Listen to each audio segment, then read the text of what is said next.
کہ جن علاقوں میں وائلنس زیادہ ہوتی رہی ہے ان علاقوں کے بچے اور بچیاں زیادہ ہیں، ان کے لیے فنی تعلیم کا بندوبست کیا جائے، اسکل ڈیولپمنٹ کا بندوبست کیا جائے. ان کے علاوہ بھی باقی سارے کراچی سے آئے ہیں، they will be welcome. Skill development centre سے فارغ ہونے والوں کے لیے ایک بہت بڑا مستقبل آگے کھل رہا ہے. کراچی کی انڈسٹری پہلے کی نسبت انشاءاللہ انڈسٹریل ایکٹیویٹی بڑھ رہی ہے، کراچی کی بزنس ایکٹیویٹی بڑھ رہی ہے. سی پیک اور سی پیک سے منسلک بہت بڑے پروجیکٹس پاکستان میں انٹروڈیوس ہو رہے ہیں. مجھے امید ہے کہ لاکھوں جاب اور ان کی اپرچونٹیز ادھر کھلیں گی. تو اسکل ڈیولپمنٹ سینٹر جو سندھ رینجرز قائم کرے گی، اس سے فارغ التحصیل ہونے والوں کو انشاءاللہ جابز ملیں گی اور ان کے لیے مستقبل میں بہت اچھے مواقع کھلیں گے. یہ اسکل ڈیولپمنٹ جیسے ان علاقوں کے بچوں کو زیادہ اپرچونٹی دیں گے یا شروع میں انہیں اپرچونٹی دیں گے.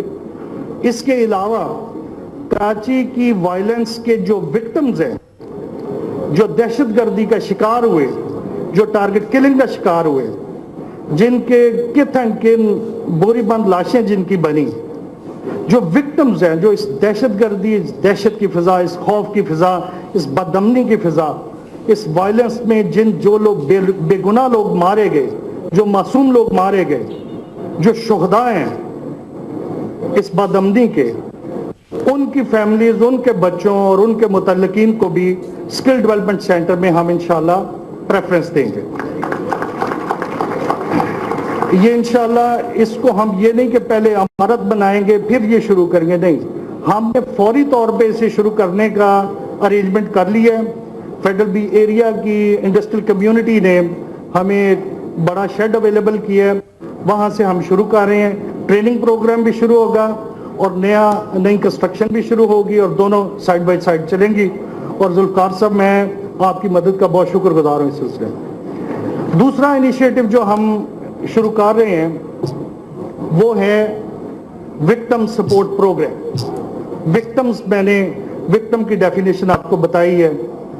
وہ معصوم لوگ، وہ غریب لوگ جو بسوں میں بیٹھے جل گئے، جو فیکٹریوں میں جن کو جل گیا، جو کسی جلسے جلوس، کسی سیاسی یا مذہبی ایکٹیویٹی کا حصہ تھے، ادھر بم پھوڑا گیا، ادھر وہ لوگ شہید ہو گئے. جو دہشت گردی، target killing, kidnapping for ransom کے شکار فیملیز، ان کے بچے، ان کے لواحقین کو ان واقعات میں معذور ہو گئے، ان کے لیے ایک وکٹم سپورٹ پروگرام شروع کیا جا رہا ہے. اس میں گورنمنٹ آف سندھ ہمیں سپورٹ کر رہی ہے. گورنمنٹ آف سندھ اس میں ہمیں فیسیلیٹیٹ کرے گی. ہم وکٹمز کا سارا ڈیٹا اکٹھا کریں گے، ان کو جس طرح کی مدد کی ضرورت ہے اس طرح کی مدد دی جائے گی. چھوٹی چھوٹی مدد ہو یا بڑی مدد ہو. اسکل ڈیولپمنٹ کے لیے انہیں مدد چاہیے، وہ مدد دیں گے. ان کو لیگل سپورٹ چاہیے. وہ خوف کے ماحول میں اپنے مارے جانے والوں کے کیسز اور ان مارنے والے جو پکڑے گئے ان کے کیسز وہ پرسو نہیں کر سکے. ان کو کسی قسم کی قانونی مدد چاہیے ہوگی. پاکستان رینجر سندھ اس وکٹم سپورٹ پروگرام میں قانونی مدد انہیں مہیا کرے گی. وکٹم کی فیملیز میں کچھ پڑھنے والے بچے اور بچیاں زندگی میں آگے بڑھنا چاہتے ہیں، تعلیم حاصل کرنا چاہتے ہیں، انشاءاللہ ان کے لیے مدد کا ارینجمنٹ کیا جائے گا. کوئی بیمار ہے، معذور ہے، میڈیکل سپورٹ کی اسے ضرورت ہے، وہ میڈیکل سپورٹ کا بندوبست کیا جائے گا. اس میں حکومتی سطح پہ بھی سندھ گورنمنٹ بھی سپورٹ کرے گی، لیکن اس میں جیسے جیسے یہ پروگرام اپنی اس کی شکل واضح ہوگی، چلیں گے آگے، ڈیٹا اکٹھا ہوگا، تو پھر اس میں ہم اون آ فیملی کا ایک سبجیکٹ بھی کھولیں گے، جس میں مدد کرنے والا اور جس کی مدد کی جائے وہ آپس میں منسلک ہو جائیں، ڈائریکٹلی منسلک ہو جائیں. کچھ اس ڈومین کو بھی کھولیں گے.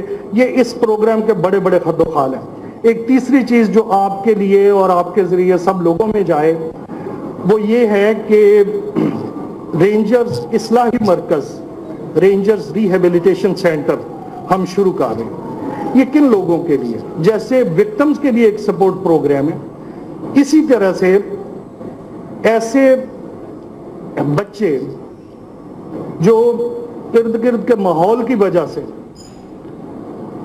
वो क्रिमिनल गैंग्स के साथ, मिलिटेंट विंग्स के साथ या प्रोस्क्राइब्ड ऑर्गेनाइजेशंस के साथ मुंसलिक हो गए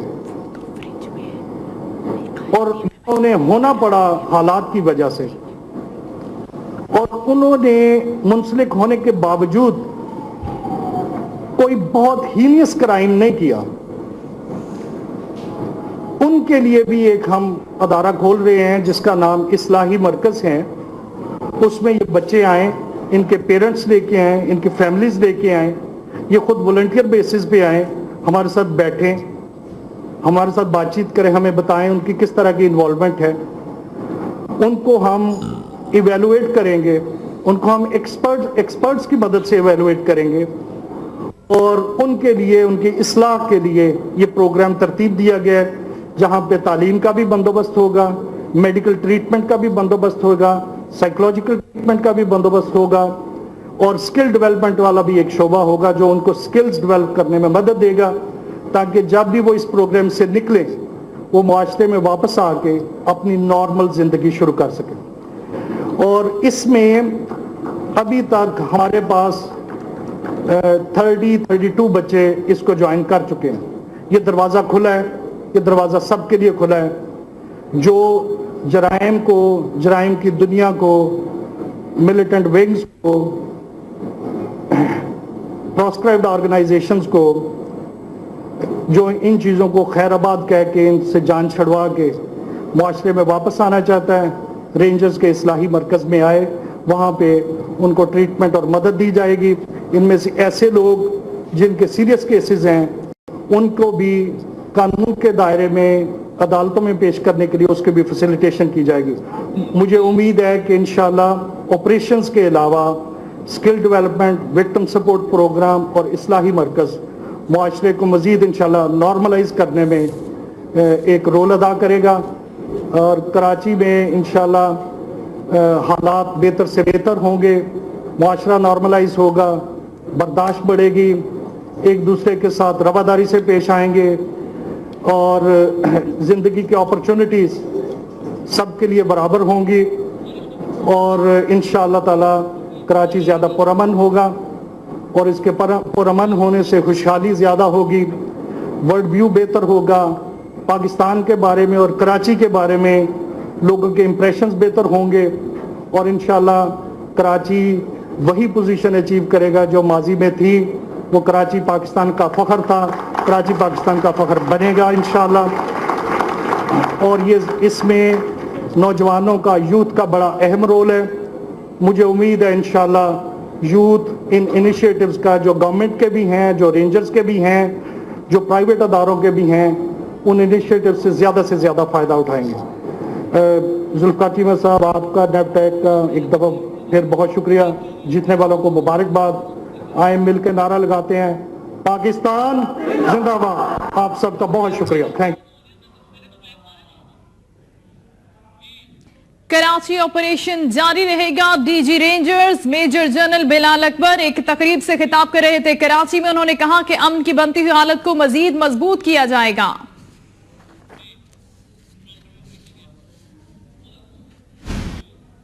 तहरीक इंसाफ के तर्जुमान नईमुल हक का कहना है कि मियां नवाज शरीफ सच बोल देते तो खुद को एहतसाब के लिए पेश करते, तो कोई वजीर आजम के इस्तीफे का मुतालिबा न करता। वजीर आजम की गुफ्तगू से उनके दिल में पिन्हा खौफ झलकता है। नईमुल हक की जानिब से जारी बयान में कहा गया कि वजीर आजम जिन इकदामात को अपना कारनामा बताते हैं वो उनके फराइज का हिस्सा और मनसब का तकाजा थे।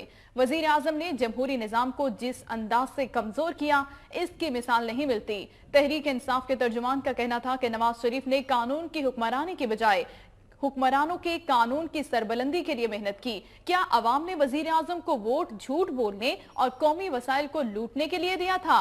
उन्होंने कहा कि सच बोल देते और खुद को एहतसाब के लिए पेश करते तो कोई वजीर आजम के इस्तीफे का मुतालिबा न करता।